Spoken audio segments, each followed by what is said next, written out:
Hello teachers. Now, a couple of days ago, I was walking past a newspaper stand in Barcelona and the current edition of Time magazine caught my eye.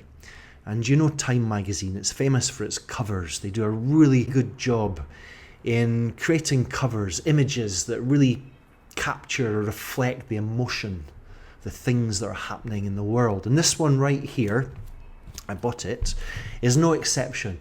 This one's all about the protests that surround the death of George Floyd, and in order to create the cover, Time magazine turned to an African-American artist called Titus Kaphar. And the reason I'm making this video is quite simply to introduce you to this artist in case you haven't come across him before, because his work and the stories that it connects with are just excellent for the classroom. And the painting that he created, especially for Time magazine, has a title.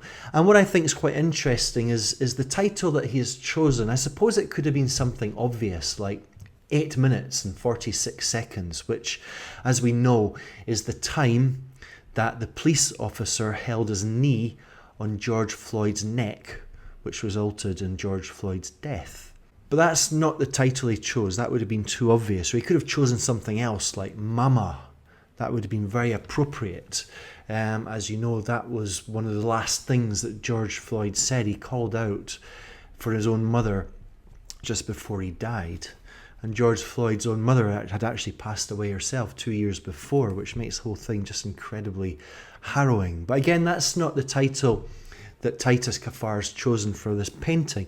The title that he's chosen is Analogous Colours. Analogous Colours. And I'm going to attempt to kind of explain why. Analogous Colours. The painting is rich in primary colours. There's yellow, there's blue, there's red. There's also the colour brown.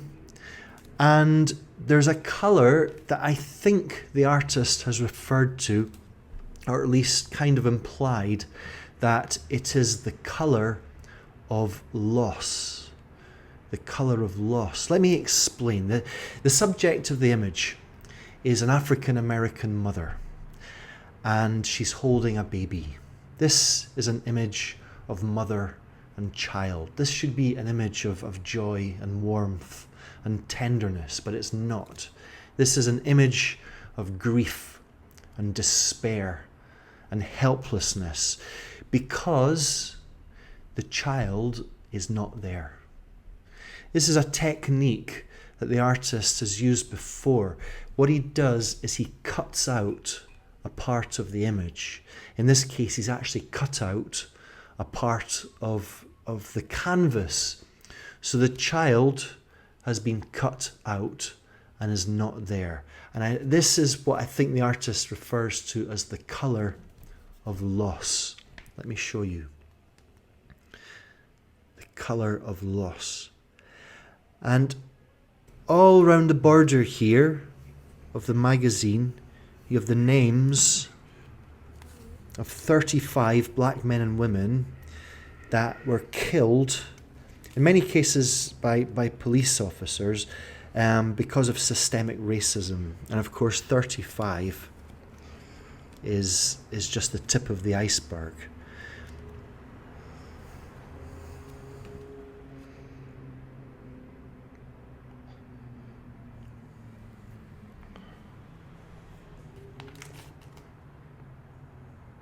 There's also this glove here, which is, I assume, a reference to COVID-19, which provides the backdrop to these events.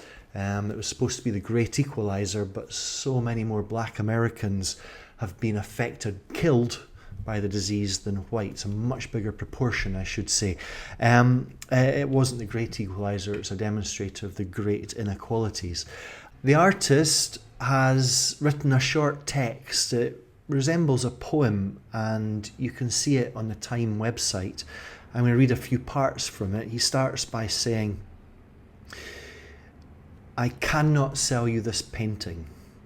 I cannot sell you this painting." What does he mean by that? He can't accept any money for it. I think he's saying he cannot sell the idea of hope. because he continues, is this what it means for us? Us being African Americans, are black and loss analogous colours in America? If Malcolm X couldn't fix it, if Martin Luther King couldn't fix it, if these 35 human beings can be murdered and nothing changes, wouldn't it be foolish to remain hopeful? Must I accept that this is what it means to be black in America? Do not ask me to be hopeful. I cannot sell you this painting. Now, as I said before, Titus Kaphar has produced some fantastic artwork, some really powerful images connecting to stories, perfect for the classroom. 2017, he did a TED Talk titled "Can Art Amend History?" And in the talk, he invites the audience to explore the meaning of this 17th century painting by the Dutch artist Frans Hals. And in the talk, he says, in research in these kind of paintings, we can find out more about the lace that the woman is wearing and the person who manufactured it than we can about this character here. We know nothing about his dreams, about his hopes, about what he wanted out of life. And if we go back to this magazine cover, each of these 35 names is a person with a story. And I would get my students to choose a name and explore that individual, find out who they were, how they lived, what they liked, what they were like, how they died. And I'll leave some links underneath the video for you and some more information about Titus Kaphar. And thank you very much for watching, and bye-bye.